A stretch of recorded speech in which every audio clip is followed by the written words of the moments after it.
股神巴菲特最重要嘅投資心法，唔係別人恐懼時我貪婪，而係 Rule Number One Never Lose Money 同埋 Rule Number Two Don't Forget Rule Number One。個意思係股票市場係好殘忍嘅，任何人都會犯錯同埋輸大錢，包括股神巴菲特。股價係冇得估同埋預測嘅。你入去股票市場，第一件事要諗嘅唔係點樣贏錢，而係點樣唔好輸錢，保護自己本金。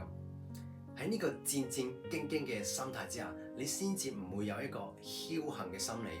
孤注一擲就覺得一定可以贏大錢。喺呢一個驚輸錢嘅心理之下，你先至會真真正正坐低冷靜認真去研究分析你買嗰間公司嘅基本面，佢嘅風險前景，為你自己嘅本金去負責任地做一個投資嘅分析，然後先至係決策。記住 Rule Number One Never Lose Money。股神巴菲特最重要嘅投資心法，唔係別人恐懼時我貪婪，而係 Rule Number One Never Lose Money 同埋 Rule Number Two Don't Forget Rule Number One。個意思係股票市場係好殘忍嘅，任何人都會犯錯同埋輸大錢，包括股神巴菲特。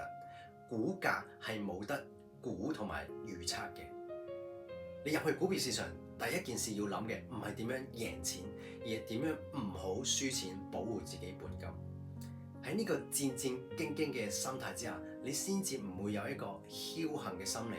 孤注一擲就覺得一定可以贏大錢。喺呢一個驚輸錢嘅心理之下，你先至會真真正正坐低冷靜認真去研究分析你買嗰間公司嘅基本面，佢嘅風險